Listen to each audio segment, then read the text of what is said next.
Welcome student, मैं हूँ Tande sir technical channel में आपका स्वागत है। दोस्तों, आज स्टार्ट करेंगे हम। आज का जो टॉपिक है यह है इलेक्ट्रोडायनेमोमीटर टाइप वाट मीटर। तो इलेक्ट्रोडायनेमोमीटर टाइप वाट मीटर यहाँ पर देखेंगे, इसके बारे में पढ़ेंगे दोस्तों कि इलेक्ट्रोडायनेमोमीटर टाइप का वाट मीटर कैसा होता है और इसका बेसिक कंस्ट्रक्शन कैसा होता है, ये देखेंगे दोस्तों, ताकि हमें ये समझ में आए कि इलेक्ट्रोडायनेमोमीटर टाइप का वाट मीटर इलेक्ट्रिकल सर्किट में कहाँ और कैसे यूज किया जाता है। जिस प्रकार इंडक्शन टाइप वाट मीटर का यूज किया जाता है इलेक्ट्रिकल पावर को मेजरमेंट करने के लिए, वैसे ही इलेक्ट्रोडायनेमोमीटर टाइप वाट मीटर का भी यूज किया जाता है। इसमें एसी और डीसी दोनों की पावर को मेजरमेंट करने के लिए इसका यूज करते हैं दोस्तों। तो यहाँ पर इलेक्ट्रोडायनेमोमीटर टाइप वाट मीटर का यूज एसी और डीसी दोनों सर्किट में किया जाता है। तो इलेक्ट्रोडायनेमोमीटर टाइप का वाट मीटर दोस्तों कई बार एग्जाम में पूछा गया है।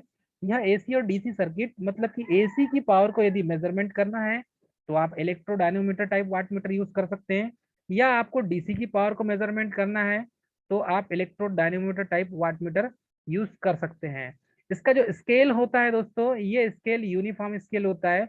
जैसे इलेक्ट्रोडायनोमीटर टाइप इंस्ट्रूमेंट के बारे में हमने पढ़ा था, सेम कंस्ट्रक्शन यहाँ पर इलेक्ट्रोडायनोमीटर टाइप वाट मीटर का भी प्राप्त होगा। इसका स्केल जो है वो एक समान होता है, अर्थात कि प्रत्येक खाने इसमें एक समान मिलेंगे। प्रत्येक खाने में यदि 5 लाइन है तो 5 लाइन आपको प्रत्येक खाने में मिलेगी दोस्तों। यदि 0 से 1 के बीच में 10 लाइन है तो 1 से 2 के बीच में भी 10 लाइन मिलेगी आपको, अर्थात 5 5 की ये हो जाएगा 0.5, फिर उसके बाद 1, ये हो जाएगा इसको बीच में दोस्तों 1.5, फिर ये हो जाएगा 2, बीच में हो जाएगा 2.5, देन दिस इज कॉल्ड 3। तो इस तरीके से स्केल को हम एक समान तरीके से एक यूनिफॉर्म स्केल के रूप में हम इसमें प्राप्त करते हैं। इसका बेसिक कंस्ट्रक्शन आपको इलेक्ट्रोडायनोमीटर टाइप इंस्ट्रूमेंट की तरह ही मिलेगा। इसका ये जो पॉइंट दिख रहा है आपको, ये होता है पॉइंटर।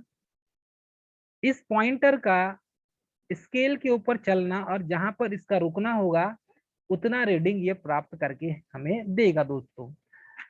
बेसिक कंस्ट्रक्शन यदि हम इसका देखें तो बेसिक कंस्ट्रक्शन में हमें यह प्राप्त होता है कि इसमें एक फिक्स्ड एयर कोर कॉइल का यूज किया जाता है। ये जो कॉइल लपेटी गई है दोस्तों यहाँ पर, इसमें फिक्स्ड एयर कोर की ये कॉइल होती है और इस कॉइल में वाइंडिंग लपेटी हुई है। इसका कंस्ट्रक्शन इस तरीके से आपको मिलेगा। चलिए इसका बेसिक कंस्ट्रक्शन हम देखेंगे। बेसिक कंस्ट्रक्शन में दोस्तों यहाँ पर यह एक कॉइल है और इस कॉइल में करंट फ्लो होगी दोस्तों। इस कॉइल का नाम है fixed air core current coil, इसे कहेंगे current coil, fixed air core current coil, CC coil, current coil कह सकते हैं इसे। सेकेंड साइड में है fixed air core current coil. तो यहाँ पर दोनों साइड में fixed air core current coil का यूज किया जाएगा। तो ये दोनों सेम होंगे, सेम रेटिंग के होंगे दोस्तों, fixed air core current coil. तो यहाँ पर एन पोल और यहाँ पर क्या बनेगा, एस पोल बनेगा दोस्तों। यहाँ पर एन और इस साइड में एस पोल। तो लेफ्ट हैंड साइड में एन पोल का निर्माण होगा तो मैग्नेटिक फ्लक्स इन दोनों के बीच से चलेगी और ये फ्लक्स यहाँ पर एस पोल की ओर, अर्थात दूसरे सेकेंड साइड में जो है राइट हैंड साइड में जो पोल है दोस्तों, यहां से मैग्नेटिक फ्लक्स पहुंचेगी। तो लेफ्ट साइड से मैग्नेटिक फ्लक्स या चुंबकीय बल रेखाएं राइट साइड की ओर यहाँ पर एंटर करेगी और इन दोनों के बीच में ये दोनों एयर कोर करेंट कॉइल जो फ्लक्स उत्पन्न करेगी, उन दोनों के बीच में दोस्तों यहाँ पर एक स्पिंडल मिलेगा और स्पिंडल से अटैच एक कॉइल मिलेगी दोस्तों। और इसमें जो कॉइल लपेटी होगी यह होगी पोटेंशियल कॉइल। तो इसे हम कहेंगे एयर कोर मूविंग कॉइल, अर्थात प्रेशर कॉइल कहेंगे। तो प्रेशर कॉइल यहाँ पर पीसी जिसे कहेंगे प्रेशर कॉइल या एयर प्रेशर कॉइल बोल सकते हैं या मूविंग कॉइल इसको कह सकते हैं, क्योंकि ये पार्ट इस जगह से मूविंग करेगा, इसीलिए इसको मूविंग कॉइल कहा गया है। इसका कोर जो होगा एयर कोर होगा, मूविंग कॉइल या प्रेशर कॉइल, इसका जो वोल्टेज इसमें होगा ये 600 वोल्ट बिल्डअप करेगा। जब हम इसका बेसिक कंस्ट्रक्शन देखेंगे, जब हम इसमें इनपुट सप्लाई देते हैं तो इनपुट सप्लाई I1 करंट के तौर पर कहां से पहुंचेगी, इस पोटेंशियल कॉइल तक पहुंचेगी दोस्तों। तो ये जो स्पिंडल है स्केल, और ये स्पिंडल स्पिंडल के स्प्रिंग से होते हुए ये प्रेशर कॉइल तक करंट सप्लाई होगी, और इसका कनेक्शन आपको दूसरे छोर से कंट्रोल स्प्रिंग के द्वारा, दोस्तों ये जो स्प्रिंग है इसे कहेंगे हम कंट्रोल स्प्रिंग, ये स्प्रिंग है कंट्रोल स्प्रिंग, और ये कंट्रोल स्प्रिंग के द्वारा इसमें धारा प्रवाहित होगी। इसमें कंट्रोल स्प्रिंग का यूज जो किया गया है यह फास्फर ब्रॉन्ज की बनी हुई है, जिसका चुंबकीय क्षेत्र पर रखने जाने पर कोई इफेक्ट नहीं पड़ता। तो ये जो कंट्रोलिंग स्प्रिंग है दोस्तों, इसके द्वारा इस प्रेशर कॉइल में धारा प्रवाहित होती है, और यहाँ से करंट आउट होते हुए ये जो आरपी रेजिस्टेंस है, आरपी रेजिस्टेंस के थ्रू सीधे इनपुट तक पहुंचती है दोस्तों। तो करंट कॉइल है, इन दोनों के बीच में करंट कॉइल लगी हुई है, और ये करंट कॉइल से धारा प्रवाहित होकर इसके दूसरे छोर तक पहुंचती है। यहाँ पर जो सप्लाई वोल्टेज है दोस्तों, सप्लाई वोल्टेज के एक छोर से निकलकर करंट दूसरे छोर तक पहुंचती है, दूसरी करंट यहाँ पर डिवाइड होगी। तो ये जो करंट करंट कॉइल से होते हुए सीसी कॉइल, जो fixed air core current coil है, इससे करंट होते हुए यहाँ पर मैग्नेटिक फ्लक्स सेटअप करेगी, और यहाँ से I1 और यहाँ से I2 करंट जाएगी दोस्तों। ये टोटल I करंट है, यहाँ पर I1 करंट जाएगी दोस्तों, और यहाँ से I2 करंट जाएगी। तो I इक्वल क्या हो जाएगा, I1 प्लस I2। तो इलेक्ट्रोडायनेमोमीटर टाइप जो वाट मीटर है दोस्तों, उसमें करंट दो पार्ट में सर्किट में डिवाइड हो जाती है। I1 करंट ये सर्कुलेट होती है प्रेशर कॉइल में, I1 करंट प्रेशर कॉइल में सर्कुलेट होती है। I2 करंट ये सीधे जाएगी और करंट कॉइल में सर्कुलेट होगी दोस्तों। चलिए, इसमें जो I1 करंट है ये प्रेशर कॉइल में सर्कुलेट होती है, और I2 करंट करंट कॉइल के दोनों छोर में सर्कुलेट होती है। तो करंट कॉइल यहां से अर्थात I2 करंट, और ये हो जाएगी I1 करंट, यहाँ पर मेन करंट दो ब्रांच में डिवाइड हो गई, और होने के साथ करंट कॉइल में I2 करंट फ्लो होगी। तो लेफ्ट साइड की जो कॉइल है उसमें I1 current I2 current flow होगी, और राइट साइड में भी यही करंट I2 करंट फ्लो होगी। तो इस तरीके से करंट का डायरेक्शन दोस्तों यहाँ पर I2 करंट का होगा। तो यहाँ पर मैग्नेटिक फ्लक्स जो उत्पन्न करेगी ये करंट कॉइल करेगी दोनों छोर में, लेफ्ट हैंड साइड और राइट हैंड साइड में। अब यहाँ पर जो I2 करंट मैग्नेटिक फ्लक्स उत्पन्न कर रही है, इन दोनों के बीच में प्रेशर कॉइल मूविंग कॉइल के रूप में रोटेट करती है, और मूविंग कॉइल में प्रेशर कॉइल में करंट का फ्लो होना स्प्रिंग के द्वारा होता है। जब किसी चुंबकीय क्षेत्र में किसी कंडक्टर को घुमाया जाता है तो उसमें भी क्या होता है, ईएमएफ उत्पन्न होने लगता है दोस्तों।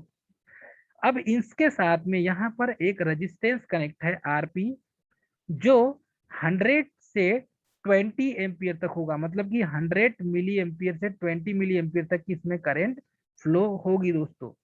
चलिए, अब इसका बेसिक सर्किट हम देखते हैं, और बेसिक सर्किट का वर्किंग प्रिंसिपल देखेंगे। तो इसमें क्या होता है दोस्तों, इसकी वर्किंग प्रिंसिपल पढ़ेंगे हम। एसी और डीसी दोनों सर्किट की पावर को मापता है, पहली बात तो ये एसी सर्किट की और डीसी सर्किट की दोनों की पावर को मेजरमेंट करने के लिए इस उपकरण का यूज किया जाता है। करंट कॉइल में करंट 100 मिली एम्पियर से 20 एम्पियर तक फ्लो होती है। तो ये जो करंट कॉइल है दोस्तों, इस करंट कॉइल में जब करंट फ्लो होगी तो ये 100 मिली एम्पियर से 20 एम्पियर तक की होगी। करंट कॉइल में जो करंट फ्लो हो रही है दोस्तों, ये 100 मिली एम्पियर से 20 मिली एम्पियर तक हो रही है। तो इसकी जो रेटिंग हो जाएगी करंट कॉइल की, इस करंट कॉइल की जो रेटिंग होगी ये 100 मिली एम्पियर होगी, मिली एम्पियर से 20 एम्पियर तक होगी दोस्तों। इससे ज्यादा करंट नहीं होगी, कम से कम 100 मिली एम्पियर होगी और अधिक से अधिक 20 एम्पियर तक होगी। तो ये तो बात हुई करंट कॉइल की। यदि प्रेशर कॉइल को देखें तो प्रेशर कॉइल में मैक्सिमम जो करंट इसमें डिजाइन होगी वो 600 वोल्ट के लिए होगी दोस्तों।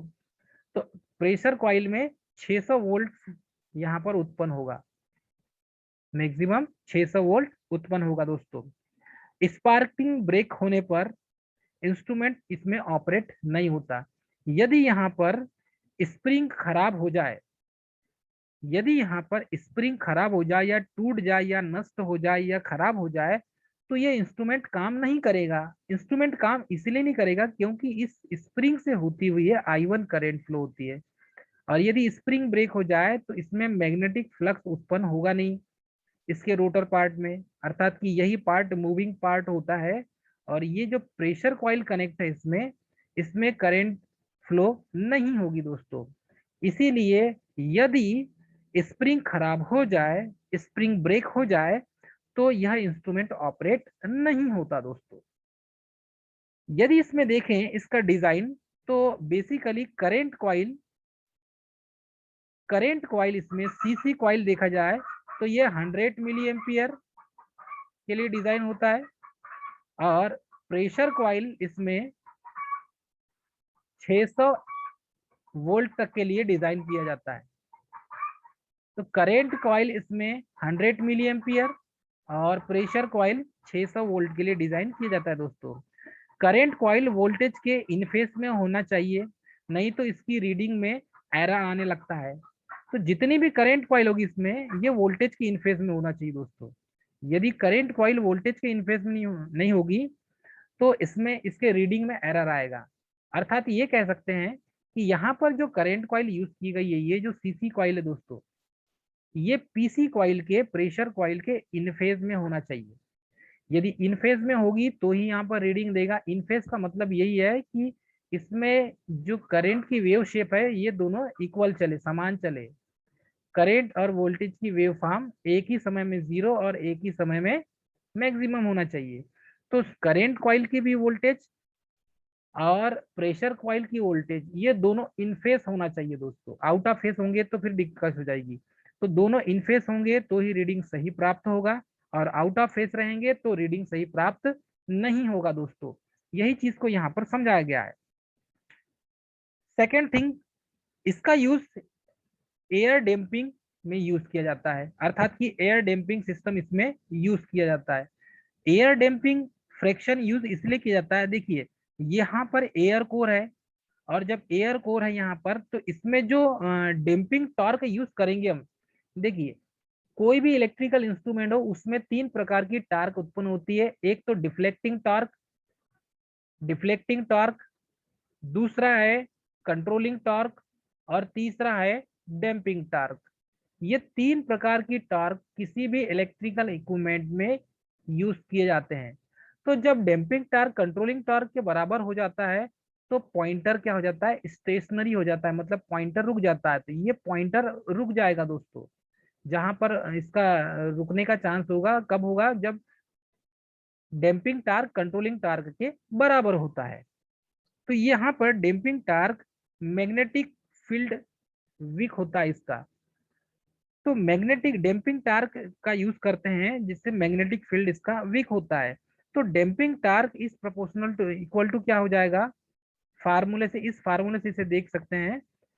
डैम्पिंग टार्क, इसमें डैम्पिंग टार्क देखेंगे तो damping torque is equal to I P I cos phi into D M upon D theta हो जाएगा दोस्तों।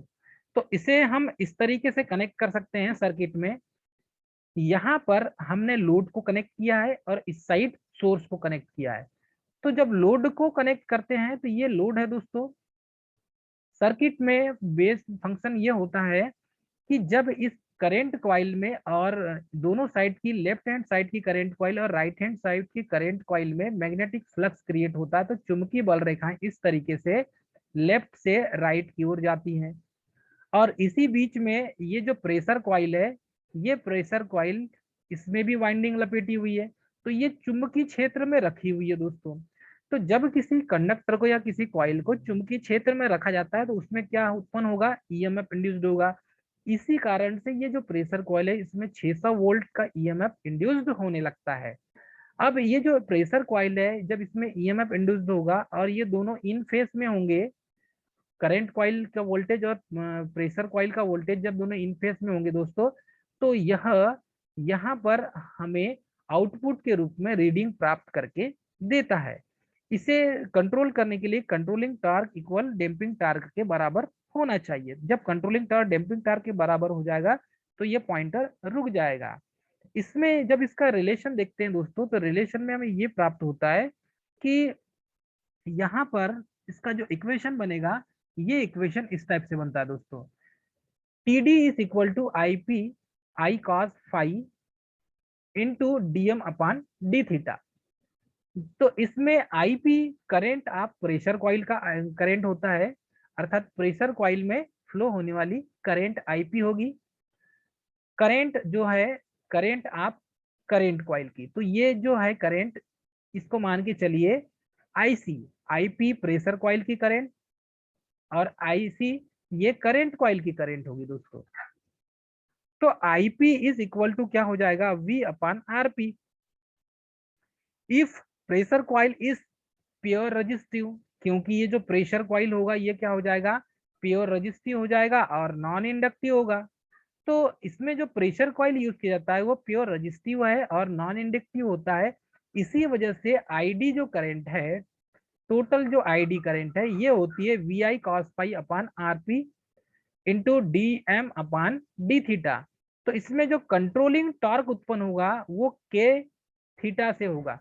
मतलब कंट्रोलिंग टॉर्क किसके बराबर हो जाएगा, जो डिफ्लेक्शन एंगल है, ये जो थीटा एंगल दोस्तों ये डिफ्लेक्शन एंगल है, इसे डिफ्लेक्शन एंगल कहते हैं।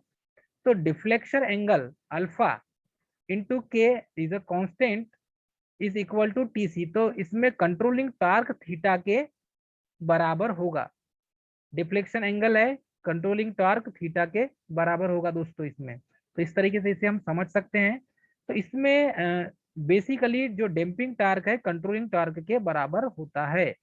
तो जब डैम्पिंग टॉर्क कंट्रोलिंग टॉर्क के बराबर होता है दोस्तों, तब में इस सिचुएशन में क्या क्रिएट होता है, इस सिचुएशन में इसका फार्मूला बन जाता है K theta equal V I cos phi upon R P into D M upon D theta. Theta का जब मान निकालते हैं इसमें, तो V I cos phi upon R P into K हो जाता है और इसमें D M by D theta हो जाएगा। तो D M by D theta यहाँ पर हमेशा विद्यमान रहेगा, क्योंकि यही rate of change of flux का मान होता है। तो theta is equal to K one V I cos phi हो जाएगा into D M upon D theta. तो theta is proportional to V I cos phi into D M upon D theta हो जाएगा दोस्तों। ये इसका फार्मूला हो गया। इस फार्मूले से आप मान निकाल सकते हैं।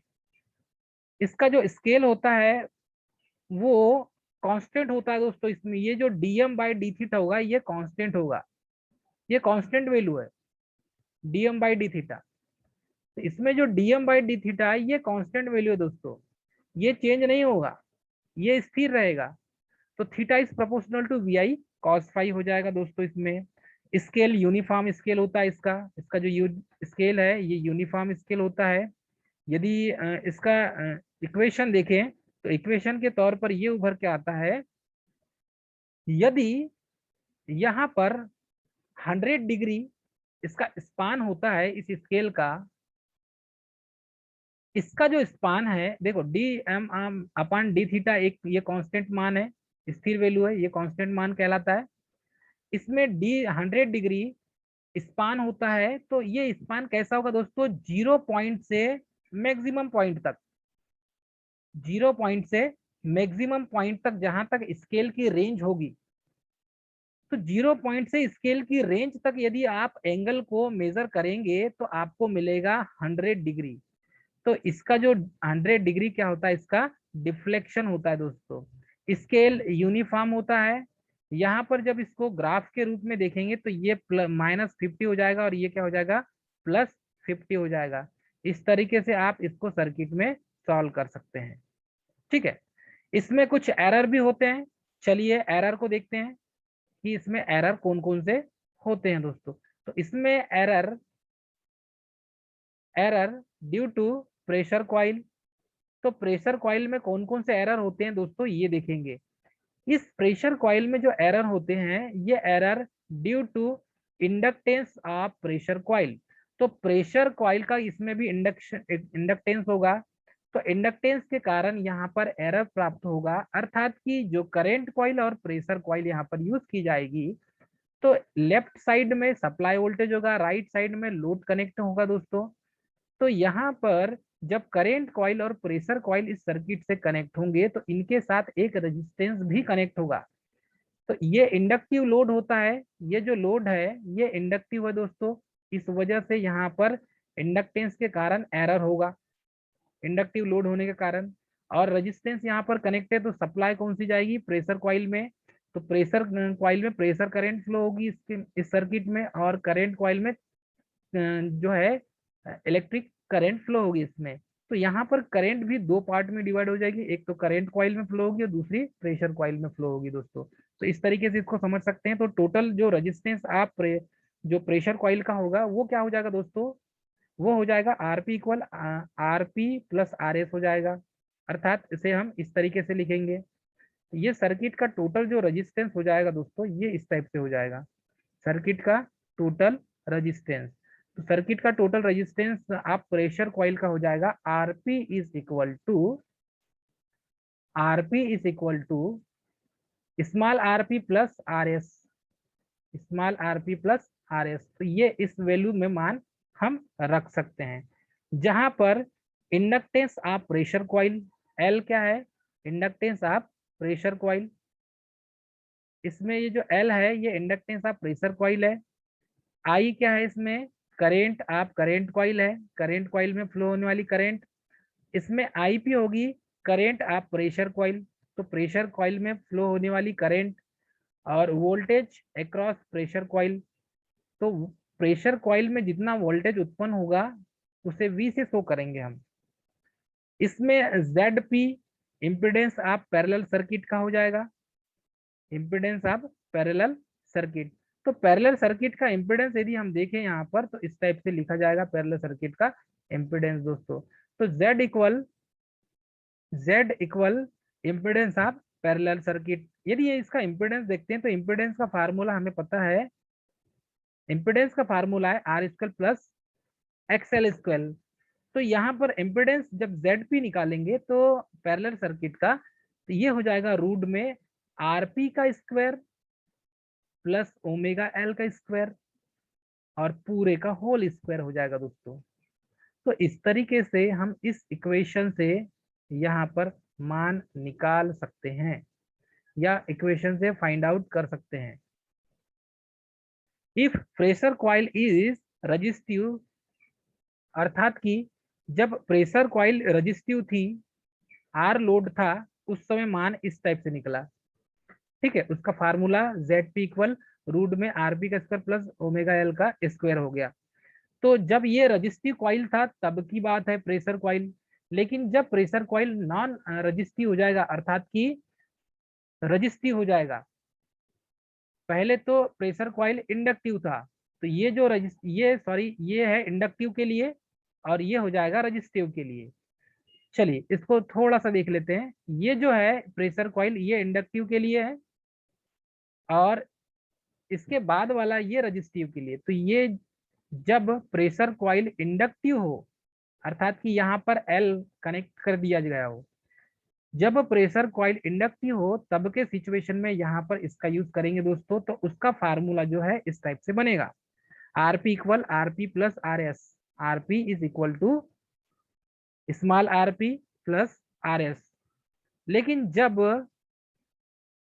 प्रेशर कॉइल रजिस्टिव हो, जिसे नॉन इंडक्टिव भी कह सकते हैं आप, तब क्या होगा, if pressure coil is resistive और नॉन इंडक्टिव। तो जब प्रेशर कॉइल रजिस्टिव लोड हो तब क्या होगा, तो जब प्रेशर कॉइल रजिस्टिव होगा तो इसमें dm/d थीटा ये क्या हो जाएगा, कांस्टेंट मान हो जाएगा दोस्तों, ये कांस्टेंट मान है। और यहाँ पर Ip इंटू आई कॉस फाई हो जाएगा। तो ये थीटा जो एंगल होगा ये किसके प्रोपोर्शनल में हो जाएगा, Ip इंटू आई कॉस फाई अपान के हो जाएगा। थीटा इज प्रोपोर्शनल टू क्या हो जाएगा दोस्तों, K R P, into cos phi upon DM upon D theta हो जाएगा। तो डीएम अपान डी थीटा, तो ये तो कांस्टेंट वैल्यू है दोस्तों। तो हमारे पास क्या बचेगा, हमारे पास बचेगा I P is equal to V upon R P बचेगा दोस्तों, क्योंकि ये वोल्टेज और करंट के बीच का फेस एंगल है। यही एंगल वोल्टेज और करंट के बीच का एंगल है, जिसे पावर फैक्टर एंगल कहा जाता है। तो ये power factor angle input IP और ये जो वोल्टेज है और प्रेशर कॉइल की जो करंट है, ये दोनों एक ही दिशा में होंगे। सप्लाई वोल्टेज और प्रेशर कॉइल ये दोनों एक ही रेफरेंस लाइन में होंगे, और इसकी जो एंगल होगी वो एंगल फाई होगा, उस पर डिपेंड करेगा दोस्तों। तो इस तरीके से इसको हम समझ सकते हैं। यदि आगे देखें हम, due to inductive of pressure coil, जब प्रेशर कॉइल इंडक्टिव हो तब के समय में क्या हो जाएगा, due to inductive of pressure coil. तो प्रेशर कॉइल जब इंडक्टिव फॉर्म में होता है तो IP lag is V by beta angle. तो यहाँ पर जब इंडक्टिव कॉइल आप हो जाएगा, तब आईपी जो करंट है, मतलब प्रेशर कॉइल की करंट, वो लैगिंग होगी वोल्टेज के, और एंगल बनेगा बीटा। तो एंगल बनेगा यहाँ पर बीटा, या इसे हम फेजर डायग्राम से ऐसा समझ सकते हैं, ये सप्लाई वोल्टेज है, ये प्रेशर कॉइल की करंट है, और ये सर्किट की करंट। तो सर्किट की जो करंट होगी दोस्तों और सर्किट का वोल्टेज, सर्किट की करंट और सर्किट के वोल्टेज के बीच में जो एंगल बनेगा, ये टोटल एंगल कहलाएगा फाई। ये टोटल एंगल क्या कहलाएगा दोस्तों, फाई कहलाएगा। तो ये एंगल टोटल फाई है। लेकिन प्रेशर करंट, प्रेशर कॉइल की जो करंट है और मेन करंट के बीच का जो एंगल बनता है वो बनता है फाई डेस, और वोल्टेज और प्रेशर कॉइल के बीच का जो एंगल बनता है वो है बीटा। तो प्रेशर कॉइल और वोल्टेज के बीच का जो एंगल बना है वो क्या बना है दोस्तों, बीटा एंगल बना है। जब इसे आप इसको इससे माइनस करेंगे, अर्थात कि यदि आप टोटल जो वोल्टेज और करंट के बीच का जो फेजर डायग्राम है और इनके बीच का जो एंगल बना है फाई, यदि इसका मान निकालते हैं तो ये फाई दिया हुआ है, बीटा भी एंगल दिया हुआ है दोस्तों, वोल्टेज और प्रेशर कॉइल के करंट के बीच का एंगल, ये बीटा एंगल दिया है। यदि हम आईपी का मान और आई का मान निकाले, मतलब आईपी मतलब प्रेशर कॉइल की करंट और मेन सर्किट की करंट, इन दोनों के बीच का एंगल निकाले तो ये हो जाएगा फाई डेस। अब ये जो फाई डेस करंट है दोस्तों, ये किसके माइनस में हो जाएगा, फाई डेस हमें निकालना है तो ये फाई माइनस क्या हो जाएगा, बीटा हो जाएगा।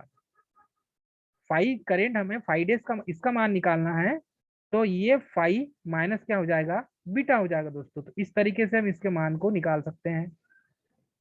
ठीक है, अब आगे देखेंगे हम actual reading of watt meter. Watt meter की जब एक्चुअल रीडिंग देखेंगे हम, तो यहाँ पर आपको देखने मिलेगा कि अलग अलग पावर फैक्टर पर अलग अलग रीडिंग प्राप्त होती है। तो इसका जब एपरेंट पावर ये ZP निकालेंगे, और ओमेगा एल रिएक्टिव पावर और RP एक्टिव पावर होता है इसमें, तो इसमें जो एंगल बन के तैयार होता है दोस्तों, ये होता है beta angle tan inverse omega L upon R. Tan inverse omega L upon R होता है दोस्तों। तो इस फार्मूले से बीटा एंगल आप निकाल सकते हैं, इन दोनों के बीच का बीटा एंगल ज्ञात कर सकते हैं दोस्तों। अब एक्चुअल रीडिंग देखें अलग अलग पावर फैक्टर पे, तो क्या मिलेगा हमें, अलग अलग पावर फैक्टर पे एक्चुअल रीडिंग हमें इस टाइप से प्राप्त होगा। जब lagging power factor load connect हो तो वाटमीटर क्या रीडिंग दिखाएगा, तो जब लैगिंग पावर फैक्टर कनेक्ट हो तो वाटमीटर का जो रीडिंग होगा दोस्तों, वो एंगल पर, उस कोण पर डिपेंड करेगा। तो इस तरीके से यहाँ पर theta is proportional to I P into I, मतलब सर्किट की टोटल आई करंट है, और ये प्रेशर कॉइल की करंट है दोस्तों, अपान के इंटू कॉस फाइव डेस D M upon D theta. तो ये किसके माध्यम से निकलता है, I P equal V upon Z P से निकलता है दोस्तों। तो इस तरीके से ये मान निकलता है। थीटा एंगल हमेशा प्रोपोर्शनल में होगा, क्योंकि थीटा एंगल का ही मान यहाँ पर निकलता है।